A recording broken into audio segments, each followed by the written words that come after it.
សូមគោរពជំរាបសួរដល់លោកគ្រូនិងសួស្តីមិត្តរួមថ្នាក់ទាំងអស់គ្នាពួកយើងគឺជាក្រុមទី1នៃថ្នាក់ A1 មកពី Department គ្រប់គ្រងពាណិជ្ជកម្មអន្តរជាតិការធ្វើឲ្យបង្ហាញនៅថ្ងៃនេះនឹងតាក់ទងទៅនឹង Course Principle of Marketing ដឹកនាំដោយលោកគ្រូអុកច័ន្ទវាសនាទៅលើ Chapter ទី3គឺ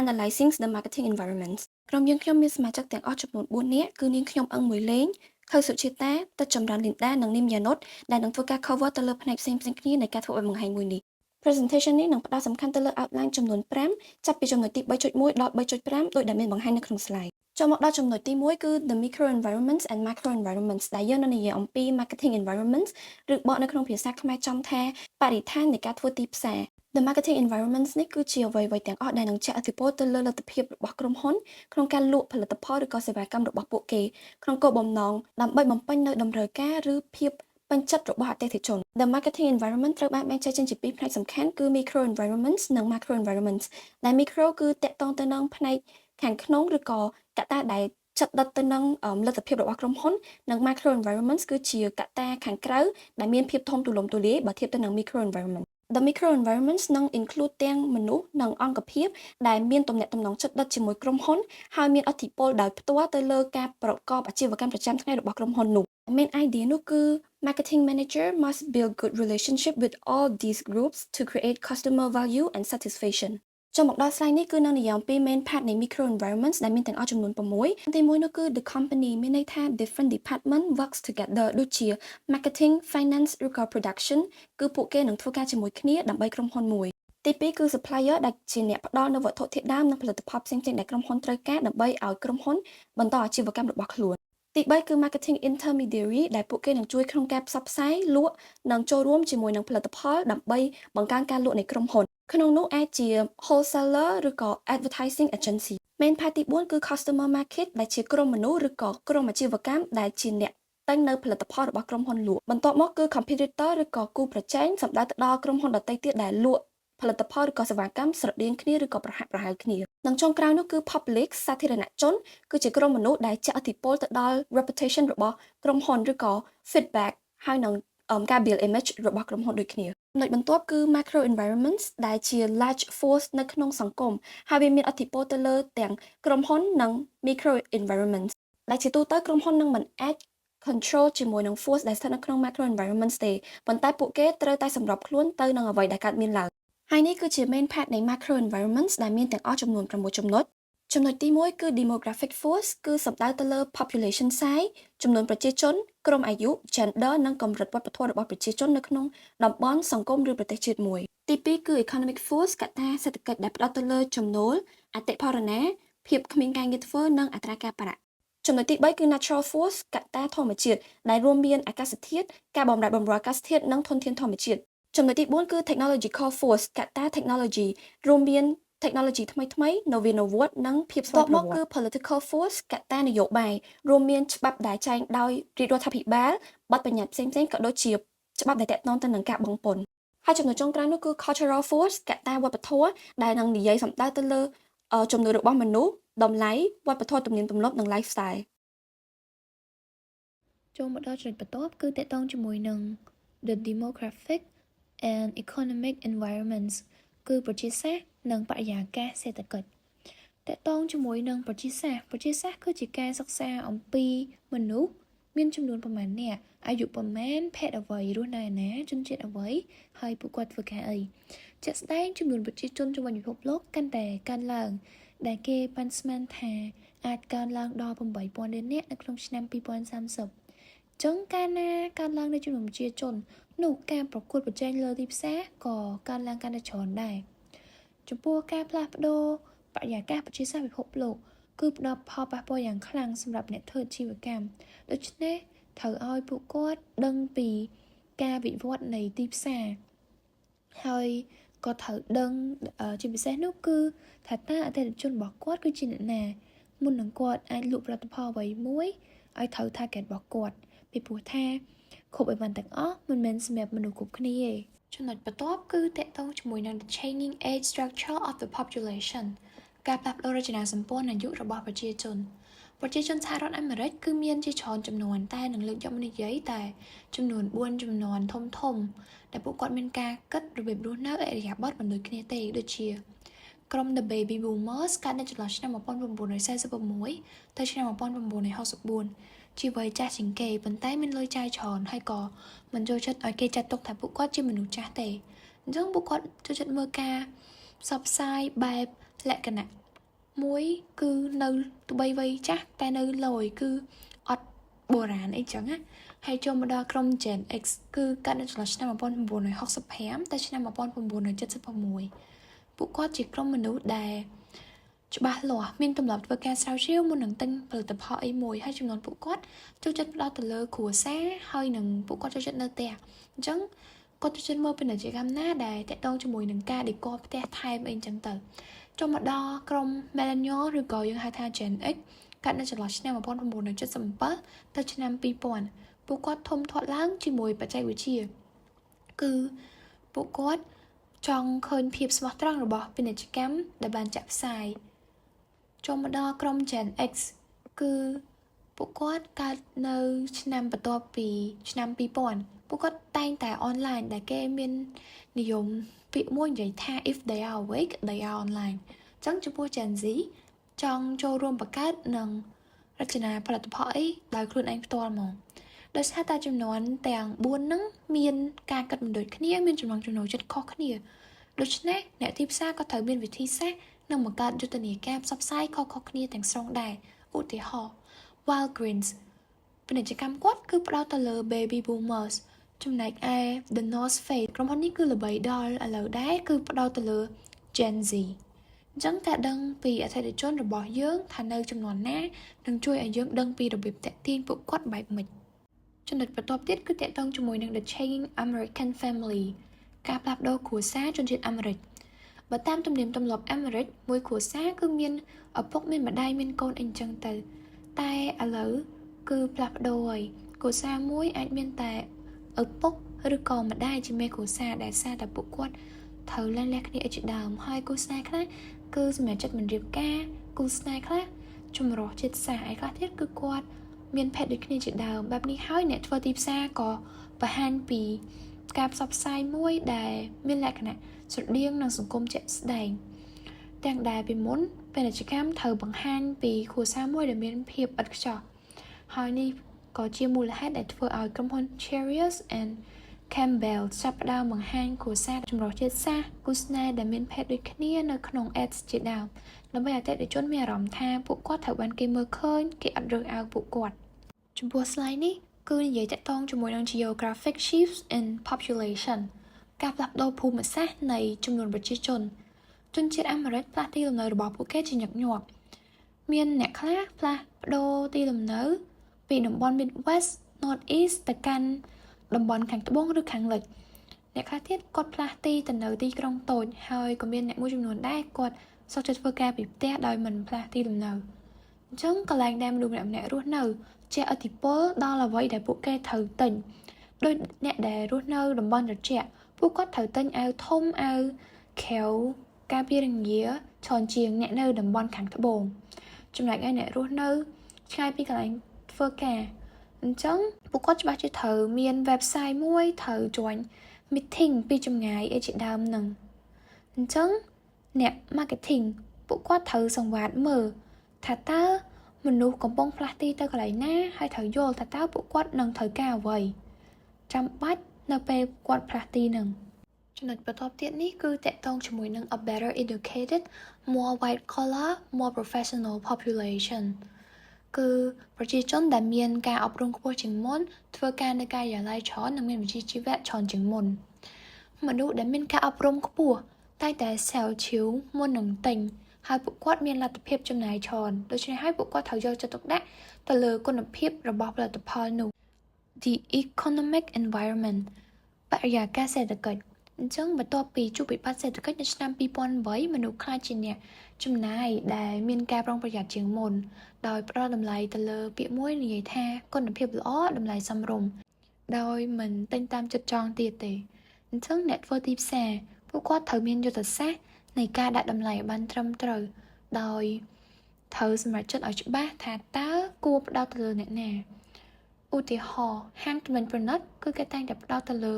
អ្នកដែលមានជីវភាពធូរធារអាចមានលទ្ធភាពទិញបាន ចំពោះហាងលក់របស់ដែលមានតម្លៃធូរថ្លៃអញ្ចឹងពួកគាត់ផ្ដោតទៅលើអ្នកដែលមានជីវភាពសមល្មមឬក៏ជីវភាពខ្វះខាតអញ្ចឹងទៅ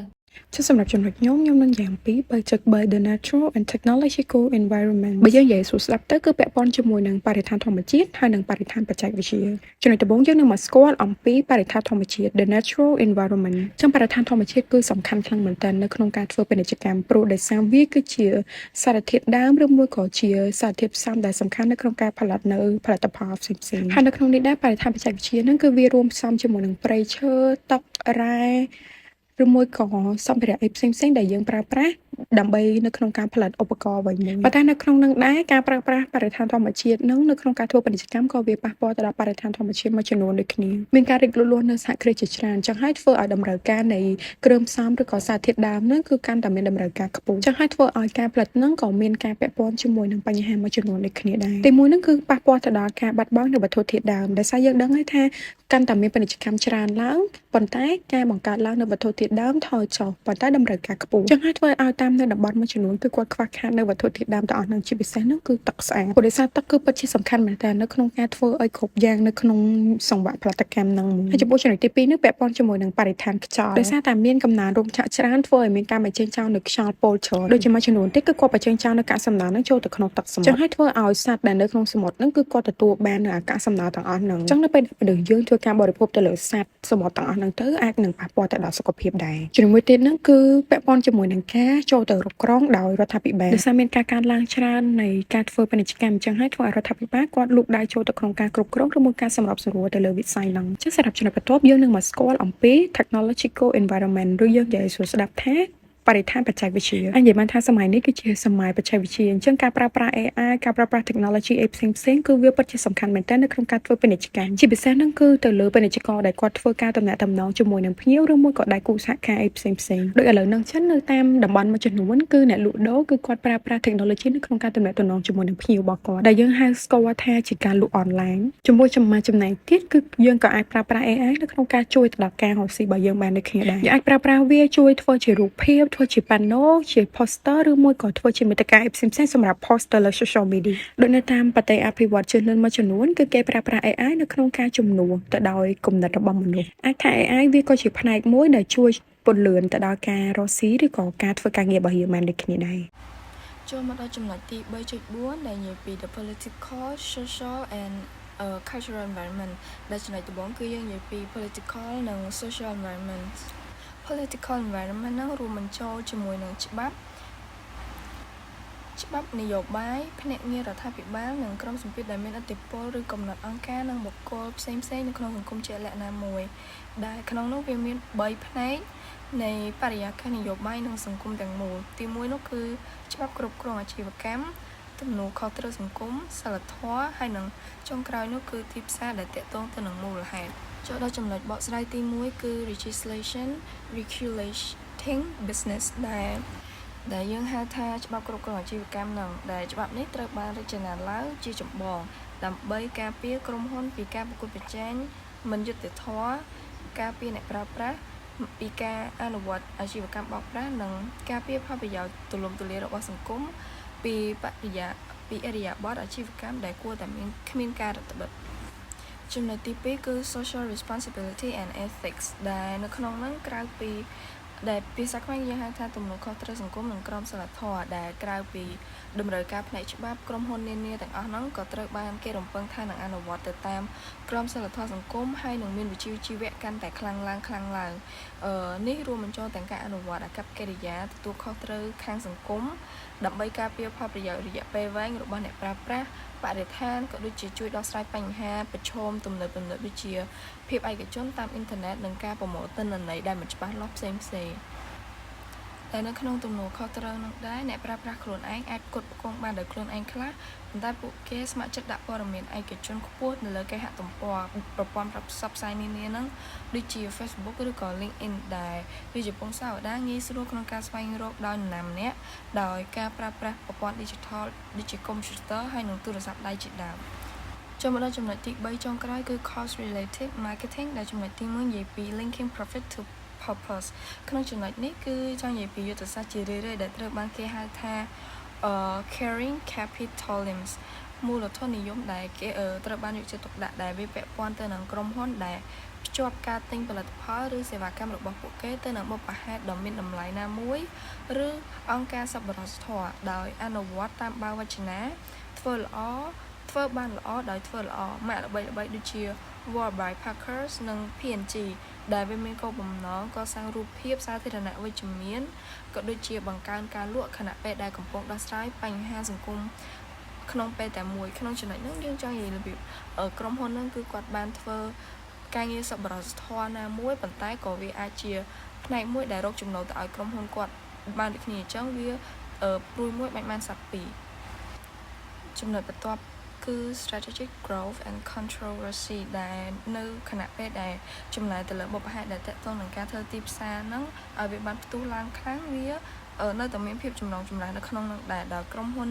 នានាហ្នឹងត្រូវតែថ្លឹងថ្លែងដែលប្រុងប្រយ័ត្ននៅកិច្ចដែលខិតខំប្រឹងប្រែងរបស់ពួកគេហ្នឹងដើម្បីជៀសវាង